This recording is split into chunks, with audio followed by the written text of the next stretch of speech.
Muy buenas, bienvenidos al podcast del economista José García. Hoy me gustaría hablar en reflexión respecto a todo lo que estamos viendo y viviendo con el conflicto de Ucrania, el ataque ruso y la invasión. Ya sé que este conflicto ha pillado a muchas personas con el pie cambiado, que tenemos la emergencia, la inundación de noticias que no paran de aparecer y que no paran de bombardearnos una y otra vez con el tema, pero creo que hay unos elementos bastante serios que tenemos que tener en cuenta. Como esto va a ser polémico, pues voy a quitar los comentarios, lo voy a publicar así directamente y simplemente es para reflexionar, cosas que tenemos que pensar. Lo primero de lo que me gustaría hablar es: los refugiados son personas como tú y como yo. Y esto es algo que me gustaría que quedara completamente claro desde el principio. ¿Y a qué me refiero con esto y por qué hago este aviso de son personas? Lo digo porque veo que existen diferentes grados de refugiados. La Unión Europea, por primera vez, ha activado un mecanismo que otorga directamente la posibilidad de estar dentro de la Unión a los refugiados durante un año y es ampliable a 3 años. Bien, este mecanismo es la primera vez en la historia que se aplica, cuando ha sido reclamado en muchas otras crisis humanitarias. Recordemos personas que vienen de países en guerra, igual que Ucrania, que vienen huyendo. Y no solamente es que hayan recibido malos tratos por el camino, sino que es que además en países fronterizos con la Unión Europea reciben dinero de la Unión Europea para que sus policías, nos hagan de salvaguarda. Es más, está demostrado, está escrito al respecto, que en Libia mafias que esclavizaban personas, que traficaban con personas, recibieron fondos de la Unión Europea. Con esto quiero decir que todos somos humanos y no puede haber refugiados, ni de primera ni de segunda, y que se tiene que tratar con dignidad a la gente. Y si se ha hecho con unos, se podía hacer con todos. ¿Por qué no se ha hecho? ¿En base a qué? Lo dejo a reflexión. El segundo aspecto del que veo que nadie critica es la libertad. Y en esta ocasión me voy a centrar en Ucrania, en los ciudadanos de Ucrania y concretamente en los hombres de 18 a 60 años. Los hombres de 18 a 60 años en Ucrania no pueden abandonar el país. Repito, hombres de 18 a 60 años no pueden abandonar el país. ¿Por qué? Porque se les considera que son elegibles para defender su país y empuñar las armas. Podemos entrar en situación desesperada, leyes, libertad.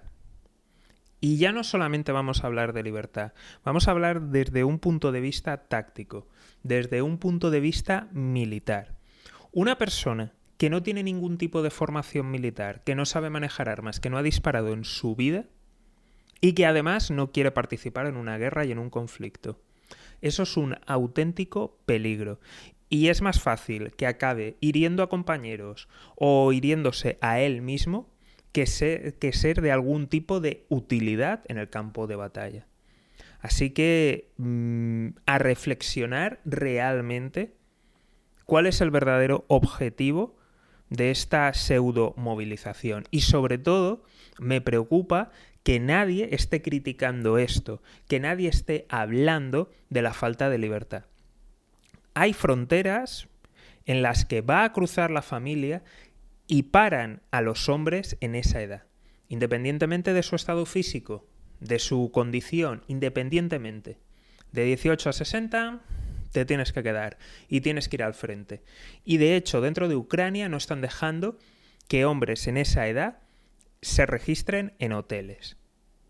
¿Por qué? Porque les dicen que al frente y que no les acogen.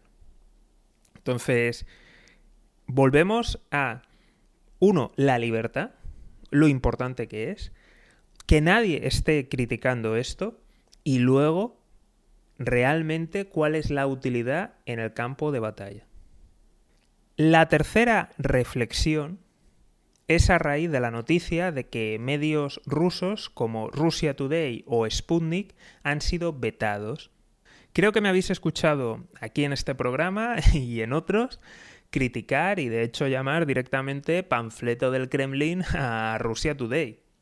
Así que, bueno, no tengo nada sospechoso de ser un fanboy de estos o de que me gusten estos medios o de que me parezcan creíbles o verosímiles.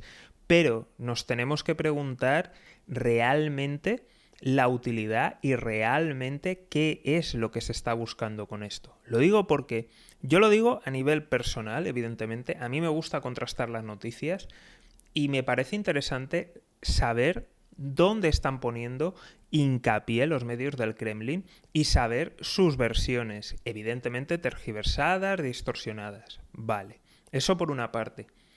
Por otra, aunque la mayoría es un panfleto, no se nos tiene que olvidar que ha habido veces, que ha habido noticias que allí han salido y en medios occidentales ni aparecen y son noticias que son verdad.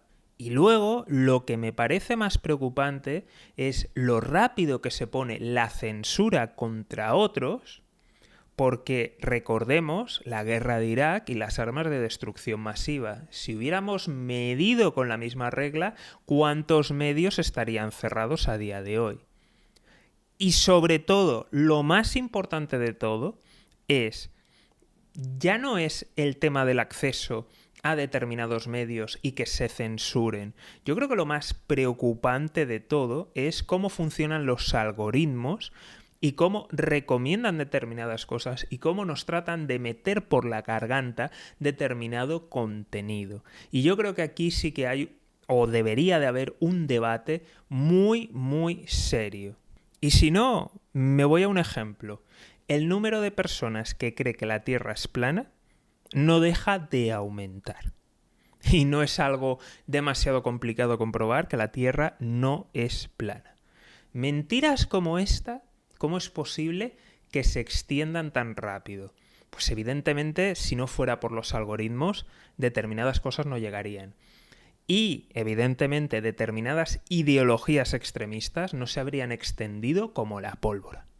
Entonces, muy complicado de entender por qué se censura directamente y por qué no se entra, sobre todo en lo que yo creo que es más importante, que es los algoritmos que han producido la proliferación de fake news y de, hablando claro, de basura y de mierda, una expansión brutal. Y en cambio, pues se prefiere tocar el tema de la censura. A mi entender, el cómo se expanden determinadas cosas es mucho más importante. Creo que impedir el acceso de alguien que realmente sí que quiere ir a esa fuente me parece que es malo para todos. Y el problema realmente está en los algoritmos, en cómo funcionan y en qué tipo de contenido. Creo que ahí está la clave de muchos problemas que hemos afrontado en la sociedad y de aún muchísimos más problemas que vamos a afrontar en un futuro.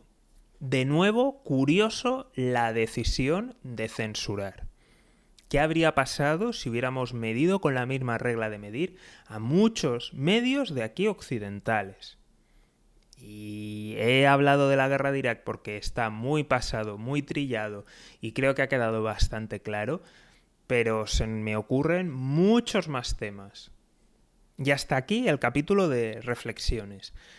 No te voy a pedir comentario porque voy a cerrarlo directamente y no quiero que me vengan con barbaridades al respecto, porque sé que esto va a ser bastante polémico, pero sí que me parece que creo que es importante, por lo menos, dedicar un tiempo a pensar en estos tres temas y en cuáles son las causas. Como siempre, si no te quieres perder nada, seguimiento, suscripción y lo más importante de todo es que te unas al escuadrón de notificaciones. Dejo los links en la descripción. Un saludo y toda la suerte del mundo.